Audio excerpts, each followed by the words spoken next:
जब पीएसएल ने किसी भी नेपाली खिलाड़ी को नहीं लिया, तब हमने भी बहुत कुछ सीखा और समझा, साथ ही बहुत कुछ देखा भी। यह बात साफ है कि क्या नेपाली लोग अपने देश को गाली देते हैं? नहीं। नेपाली लोग अपनी जान दे सकते हैं, लेकिन अपने देश को गाली देने का काम उनसे नहीं होता। लेकिन मुझे सच में हंसी भी आई।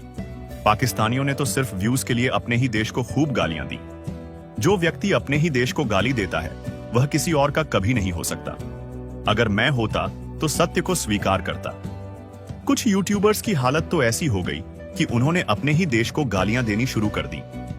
अपने देश के साथ गद्दारी करने वालों की बात करने से बेहतर है यह समझें कि कैसे ललित राजवंशी और रोहित पौडेल ने बिना नाम दिए अपनी इज्जत बचाई।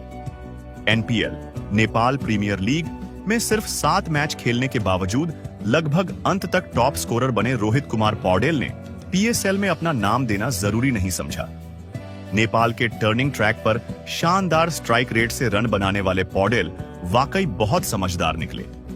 जितना हमने पाकिस्तान को समझा है, उससे कहीं ज्यादा शायद रोहित पौडेल ने खिलाड़ी के नाते समझा होगा। ललित राजवंशी एनपीएल में सबसे ज्यादा विकेट लेने वाले गेंदबाज थे। उनकी गेंदबाजी ऐसी थी कि बड़े बड़े बल्लेबाज क्लीन बोल्ड हो जाते थे। उनकी गेंदबाजी बिल्कुल अलग स्तर की थी। मुझे तो लगता था कि नेपाल में दूसरा सुनील नारायण उभर रहा है। उनकी मिस्ट्री गेंदबाजी को कोई समझ तक नहीं पाता था। उनकी गेंद से शायद यही आवाज आती होगी, भाग्य है तो बचकर दिखाओ, क्योंकि अच्छे अच्छे स्किल्ड बल्लेबाज भी उनकी गेंदबाजी के आगे घुटने टेक देते थे। ऐसे गेंदबाज ने भी पीएसएल में अपना नाम नहीं दिया। यह सच में हैरानी की बात थी। शायद उन्हें पता था कि पाकिस्तान को अच्छे खिलाड़ियों की जरूरत नहीं, बल्कि बड़े नामों की जरूरत है। पाकिस्तान ने पुराने खिलाड़ियों को उठाया, लेकिन नेपाल के युवा खिलाड़ियों को नहीं देखा। अब यह बुजुर्गों का लीग बन जाएगा। नेपाल और नेपाली खिलाड़ियों को इससे कोई फर्क नहीं पड़ेगा।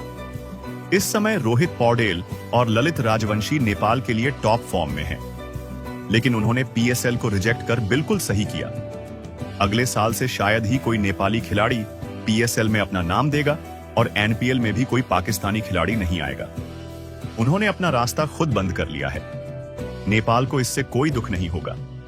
भूखमरी से जूझ रहे पाकिस्तान में नेपाली खिलाड़ियों को खरीदने की औकात ही नहीं है। मुझे तो यह नेपाली खिलाड़ियों की जीत लगती है। वीर नेपाली को पाकिस्तान की जरूरत नहीं है। इस पर भारतीयों को भी खुश होने की जरूरत नहीं है। भारत ने भी नेपाल पर कोई बड़ा उपकार नहीं किया है। नेपाल अपने दम पर खड़ा होगा। नेपाल को किसी की जरूरत नहीं।